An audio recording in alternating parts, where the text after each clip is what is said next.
Hi hello ಸ್ನೇಹಿತರೆ, ಮತ್ತೊಮ್ಮೆ ನಿಮಗೋಸ್ಕರವಾಗಿ net KSET KSHSTR ಪರೀಕ್ಷಾ ಸಿದ್ಧತೆ ನಡೆಸ್ತಾ ಇರೋರಿಗೆ ಒಂದು ಅತ್ಯುತ್ತಮವಾದಂತ ಪ್ರಶ್ನೆ ಸರಣಿ ಶುರು ಮಾಡ್ತಾ ಇದ್ದೀನಿ. ಸೊ ಇವತ್ತಿನ ಪ್ರಶ್ನೆ ನೋಡೋಣ. ತಿಲಕರು ಮೊದಲು ಜೈಲಿಗೆ ಹೋಗಿದ್ ಯಾವಾಗ ಅಂತ. ಭಾರತದಲ್ಲಿ ಒಂದು ತೀವ್ರಗಾಮಿ ವಾದವನ್ನ ಹುಟ್ಟು ಹಾಕಿದಂತ ಬಾಲಗಂಗಾಧರ್ ತಿಲಕರ ಬಗ್ಗೆ ಜೀವನ ಚರಿತ್ರೆಗಳನ್ನು ಸಂಪೂರ್ಣವಾಗಿ ತಿಳ್ಕೋಬೇಕು. ಅಂತ ಅತ್ಯುತ್ತಮವಾದಂತ ವಿಡಿಯೋಗಳನ್ನ ಕೊಡೋದು ಅಂದ್ರೆ ಅದು ಸ್ಫೂರ್ತಿ ಅಕಾಡೆಮಿ. ನಿಮಗೋಸ್ಕರವಾಗಿ ರಮೇಶ್ ಸರ್ ಈ ಪ್ರಯತ್ನ ಮಾಡ್ತಾನೆ ಇರ್ತಾರೆ. ಕಾಣ್ತಾ ಇರುವಂತ QR ಕೋಡ್ ನ ಸ್ಕ್ಯಾನ್ ಮಾಡೋದ್ರ ಮುಖಾಂತರ ಚಾನಲ್ ನ ಬಿಗ್ಗೆಸ್ಟ್ ಲೆವೆಲ್ ಡೆವಲಪ್ ಮಾಡೋದಕ್ಕೆ ನಿಮ್ಮೆಲ್ಲರ ಸಹಾಯ ಬೇಕು ಅಂತ ಕೇಳ್ಕತ್ತೀನಿ. ಆ ಪ್ರಯತ್ನ ನೀವು ಮಾಡ್ತೀರಾ ಅಂತ ಅನ್ಕೊಳ್ತೀನಿ. ಸೊ ಬನ್ನಿ, ಪ್ರಶ್ನೆ ಏನ್ ಕೇಳಿದ್ದಾರೆ ಅಂತ ಹೇಳಿ ಮೊದಲು ನೋಡೋಣ. ನೋಡಿ, ಪ್ರಶ್ನೆ ಈ ತರ ಇದೆ. Who amongst the following started the Shivaji festival ಅಂತಿದೆ ನೋಡಿ. ಯಾರು ಶಿವಾಜಿ ಫೆಸ್ಟಿವಲ್ ಅನ್ನ ಆರಂಭಿಸಿದರು ಅಂತ. ಅದರಲ್ಲಿ ಅರವಿಂದ ಘೋಷ್ ಇದೆ, ಲಾಲಾ ಲಜಪತ್ ರಾಯ್ ಇದೆ, ಬಾಲಗಂಗಾಧರ್ ತಿಲಕ್ ಇದೆ, ಬಿಪಿನ್ ಚಂದ್ರ ಪಾಲ್ ಇದೆ. ಸೊ ನಮ್ಮ ಉತ್ತರ ಶಿವಾಜಿ ಉತ್ಸವನ್ನ ಆರಂಭಿಸಿದವರು ಬಾಲಗಂಗಾಧರ್ ತಿಲಕ್. ನಿಮಗೆಲ್ಲ ಗೊತ್ತಿರ್ತಕ್ಕಂಥದ್ದೇ. ಹಂಗಾಗಿ ಪ್ರಶ್ನೆ ಇದು ತರನು ಬರುತ್ತೆ. ಈ ಕೆಳಗಿನವರಲ್ಲಿ ಯಾರು ಮೊದಲ ಬಾರಿಗೆ ಶಿವಾಜಿ ಉತ್ಸವವನ್ನ ಆರಂಭಿಸಿದರು ಅಂತ ಕೇಳ್ತಾರೆ. ನೆನಪಿರ್ಲಿ, ಶಿವಾಜಿ ಜಯಂತಿಯನ್ನ ಆರಂಭಿಸಿದವರು ಯಾರು ಅಂತ ಬಂದ್ರೆ ಅದು ನಿಮ್ಮೆಲ್ಲರಿಗೂ ಗೊತ್ತು, ಬಾಲಗಂಗಾಧರ್ ತಿಲಕ್. ಅದಕ್ಕೆ ನಮ್ಗೆ ಉತ್ತರ ಆಗ್ಬೇಕು. ನೋಡಿ, ಇನ್ನೊಂದು ಪ್ರಶ್ನೆ ಕೇಳಿದ್ದಾರೆ ಬಾಲಗಂಗಾಧರ್ ತಿಲಕ್ ಅವ್ರ ಬಗ್ಗೆ. ಇದು ಕೂಡ ಒಂದು ಇಂಪಾರ್ಟೆಂಟ್ ಪ್ರಶ್ನೆ ಆಗತ್ತೆ ನಮ್ಗೆ. ನೋಡಿ, ಪ್ರಶ್ನೆ ಈ ತರ ಇದೆ.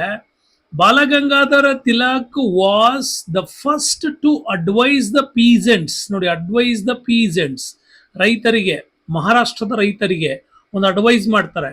With hold the payment of the land revenue, ನೀವು ತೆರಿಗೆಯನ್ನ ಬ್ರಿಟಿಷರಿಗೆ ಒಪ್ಪಿಸುವುದನ್ನ ನಿಲ್ಲಿಸಿ ಅಂತ ಮೊದಲು ಹೇಳ್ತಾರೆ. When their crops failed during owing the drought or famine, ಅತಿವೃಷ್ಟಿ ಅಥವಾ ಅನಾವೃಷ್ಟಿಯಾದ ಸಂದರ್ಭದಲ್ಲಿ ನೀವು ಬ್ರಿಟಿಷ್ ಸರ್ಕಾರಕ್ಕೆ ಕೊಡುವ ತೆರಿಗೆಯನ್ನು ನಿಲ್ಲಿಸಿ. ಈ ಸ್ಟೇಟ್ಮೆಂಟ್ ಹೇಳಿದ್ರ ಅಂತಂದ್ರೆ ಡೆಫಿನೆಟ್ಲಿ ಈ ಸ್ಟೇಟ್ಮೆಂಟ್ ಹೇಳಿದ್ದಾರೆ. ಸೊ ಎರಡನೇ ಸ್ಟೇಟ್ಮೆಂಟ್ ಬರೋಣ. ಹಿ ಕಾಲ್ಡ್ ದ ಸ್ವದೇಶಿ, ನೋಡಿ swadeshi movement and boycott the British goods. Swadeshi ಚಳುವಳಿ ಜೊತೆಗೆ ವಿದೇಶಿ ವಸ್ತುಗಳ ಬಹಿಷ್ಕಾರ.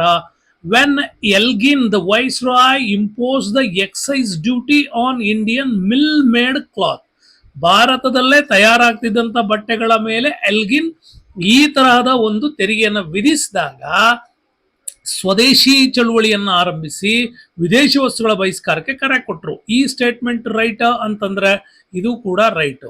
ಸೊ ಸಿ ಸ್ಟೇಟ್ಮೆಂಟ್ ಬರೋಣ.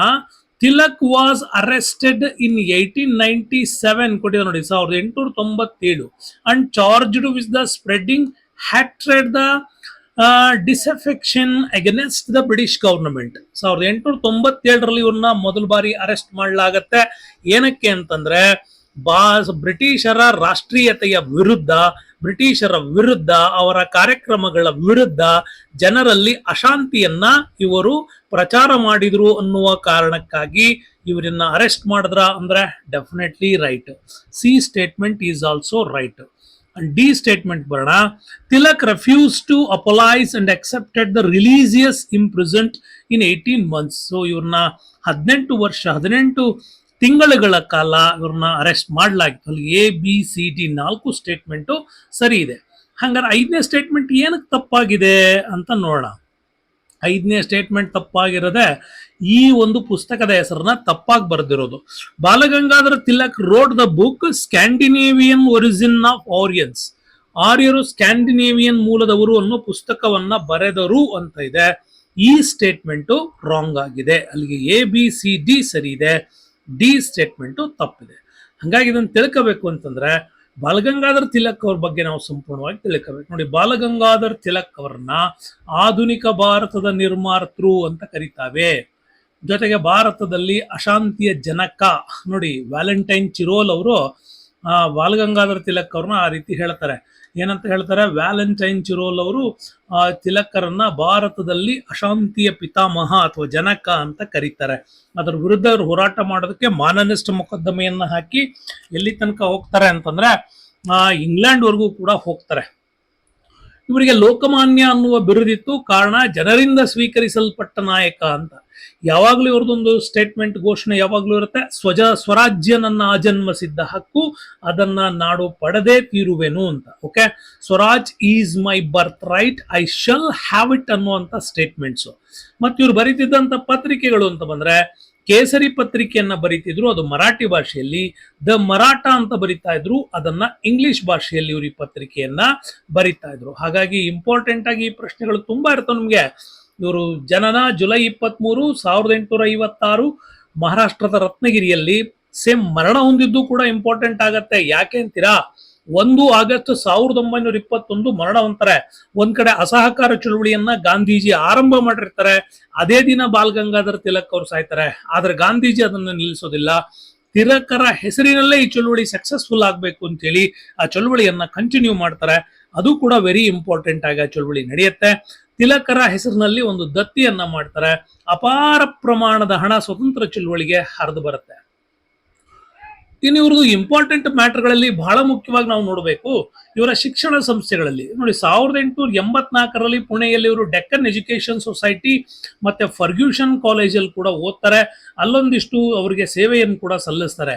ಇವರ 4 ಕಾರ್ಯಕ್ರಮಗಳು ತುಂಬಾ ಇಂಪಾರ್ಟೆಂಟ್ ಆಗಿತ್ತು. ಒಂದು ಸ್ವರಾಜ್ಯ ಹೋರಾಟ, ಮತ್ತೊಂದು ಸ್ವದೇಶಿ ಹೋರಾಟ, ವಿದೇಶಿ ವಸ್ತುಗಳ ಬಹಿಷ್ಕಾರ. ಇದು ಇಂಪಾರ್ಟೆಂಟ್. ನ್ಯಾಷನಲ್ ಎಜುಕೇಶನ್ ಸೊಸೈಟಿ, ರಾಷ್ಟ್ರೀಯ ಶಿಕ್ಷಣ ಸಂಸ್ಥೆಗಳನ್ನ ಸ್ಥಾಪನೆ ಮಾಡೋದು. ಯಾಕೆಂದ್ರೆ ಸ್ವದೇಶಿ ಹೋರಾಟ ಅಂತ ನೀವು ಮಾಡಿದಾಗ ಭಾರತದಲ್ಲಿರ್ತಕ್ಕಂಥ ಬ್ರಿಟಿಷ್ ಆಧಾರಿತವಾದಂಥ ಶಿಕ್ಷಣ ಬೇಡ, ಹೊರಬನ್ನಿ, ರಾಷ್ಟ್ರೀಯ ಶಿಕ್ಷಣದಲ್ಲಿ ಪಾಲ್ಗೊಳ್ಳಿ, ಇಲ್ಲಿ ನಮ್ಮ ದೇಶದ ಭಾಷಾ ಸಂಸ್ಕೃತಿಗಳನ್ನ, ನಮ್ಮ ದೇಶದ ಸ್ವತಂತ್ರಕ್ಕೆ ಬೇಕಾಗಿರುವ ವಿಚಾರಗಳನ್ನ ಮಾಡೋಣ ಅನ್ನೋ ಕಾರಣಕ್ಕಾಗಿ ಈ ಹೋರಾಟವನ್ನ ಆ ಕಾಲಕ್ಕೆ ನಡೆಸಲಾಗಿತ್ತು. ಇನ್ನು ಇಂಪಾರ್ಟೆಂಟ್ ಘಟನೆ ಅಂತ ಬಂದ್ರೆ 1907ರಲ್ಲಿ ಇವರು ಸೂರತ್ ಅಧಿವೇಶನದಲ್ಲಿ ಭಾಗವಹಿಸಿದ್ದು. ಇಲ್ಲಿ ತಿಲಕರ ತೀವ್ರಗಾಮಿ ಹೋರಾಟ ನಮ್ಗಲ್ಲಿ ಎದ್ದು ಕಾಣುತ್ತೆ. ಯಾಕೆ ಅಂತಂದ್ರೆ ತಿಲಕರನ್ನ ಇಲ್ಲಿ ಅಧ್ಯಕ್ಷರನ್ನಾಗಿ ಮಾಡಬೇಕಾಗಿತ್ತು. ಇದು ನಾಗ್ಪುರದಲ್ಲಿ ನಡಿಬೇಕಾಗಿತ್ತು. ಆಕ್ಚುಲಿ ನಾಗ್ಪುರದಲ್ಲಿ ನಡೀಬೇಕಾಗಿದ್ದನ್ನ ಸೂರತ್ಗೆ ವರ್ಗಾವಣೆ ಮಾಡ್ತಾರೆ. ಯಾಕಂದ್ರೆ ತಿಲಕರನ್ನ ಅಧ್ಯಕ್ಷರನ್ನಾಗಿ ಮಾಡಬಾರ್ದು ಅನ್ನೋ ಕಾರಣಕ್ಕಾಗಿ.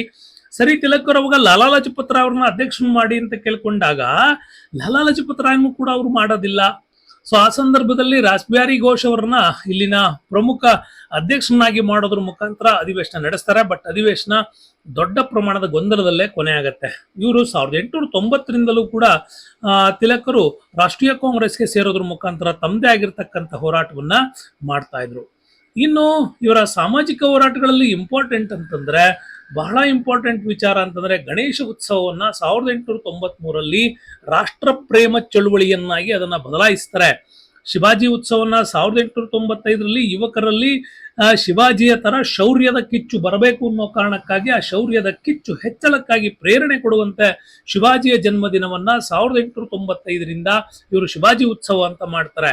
ಇನ್ನು ಭಾರತದಲ್ಲಿ ಇವ್ರದ್ದು ಬಹುದೊಡ್ಡ ಹೋರಾಟ ಅಂತಂದ್ರೆ 1916ನ ಹೋಮ್ ರೂಲ್ ಲೀಗ್ ಚಳುವಳಿ.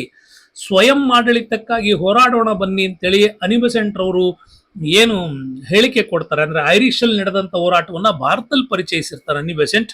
ಸೊ ಮತ್ತೆ GS ಕಾರ್ಪಡೆ ಅವರು ಕೂಡ ಸೇರ್ಕೊಂಡ್ಬಿಟ್ಟು ಹೋರಾಟ ಮಾಡ್ತಾ ಇರ್ತಾರೆ. ಆಗ ಮದ್ರಾಸ್ನ ಅಡಿಯಾರಿಂದ ಅನಿ ಬೆಸೆಂಟ್ ಅವರು ಆರಂಭ ಮಾಡಿದ್ರೆ, GS ಕಾರ್ಪಡೆ ಮತ್ತೆ ತಿಲಕರು ಸೇರ್ಕೊಂಡ್ಬಿಟ್ಟು ಪುಣೆನಲ್ಲಿ ಆರಂಭ ಮಾಡ್ತಾರೆ. ನಮ್ಮ ಬೆಳಗಾಮಲ್ಲೂ ಕೂಡ ಆವಾಗ ಒಂದು ಚಳವಳಿ ಕೂಡ ನಡೀತಾ ಇತ್ತು. ಹಂಗಾಗಿ ಒಂದು ಮದ್ರಾಸ್ನ ಅಡಿಯಾರ್ ಕೇಂದ್ರ, ಮತ್ತೊಂದು ಪುಣೆ ಕೇಂದ್ರ, ಇನ್ನು ಕರ್ನಾಟಕ ಪ್ರಾಂತ್ಯದ ಬೆಳಗಾಂ ಕೇಂದ್ರ ಕೂಡ ನಮ್ಮಲ್ಲಿ ಅವಾಗಿತ್ತು.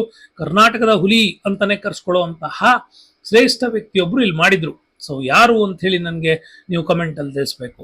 ವಿಷ್ಣುಶಾಸ್ತ್ರಿ ಚಿಪಳೂಣಕರ್ ಅವರ ಪ್ರಭಾವ ತುಂಬಾ ದೊಡ್ಡದಾಗಿತ್ತು. ಹಾಗಾಗಿ ನ್ಯಾಷನಲ್ ಎಜುಕೇಶನ್ ಸೊಸೈಟಿ ಮೂಲಕ ಸ್ಥಾಪನೆ ಮಾಡ್ತಾರೆ. 1884ರಲ್ಲೂ ಕೂಡ ಈ ಅತ್ಯುತ್ತಮ ಹೋರಾಟ ಆ ಕಾಲದಲ್ಲಿ ನಡೀತಾ ಇತ್ತು ಅಂತ ನಾವು ಹೇಳ್ಬೋದು. ನೆಕ್ಸ್ಟ್ ಇವರ ಪ್ರಮುಖವಾದಂತ ಕೃತಿಗಳಿಗೆ ಬರೋಣ.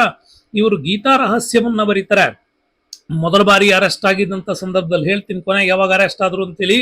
The Arctic home of Vedas ಅನ್ನೋದು ಇವರ ಪುಸ್ತಕ. The Arctic home of in the Vedas ಅಂತ ಹೇಳಿ ಬರೀತಾರೆ. 1892ರಲ್ಲಿ ನೆನ್ಪಿಟ್ಕೊಳ್ಳಿ, ರೈಲ್ನಲ್ಲಿ ತಿಲಕರು ಮತ್ತೆ ಸ್ವಾಮಿ ವಿವೇಕಾನಂದರು ಸಮಕಾಲೀನರು, ಇವರಿಬ್ರು ಕೂಡ ಮೊದಲ ಭೇಟಿಯಾಗಿದ್ರು. ಭೇಟಿಯಾದ ಸಂದರ್ಭದಲ್ಲಿ ಇಬ್ಬರ ಮಾತುಕತೆ ತುಂಬಾ ಇಂಟ್ರೆಸ್ಟಿಂಗ್ ಆಗಿತ್ತು.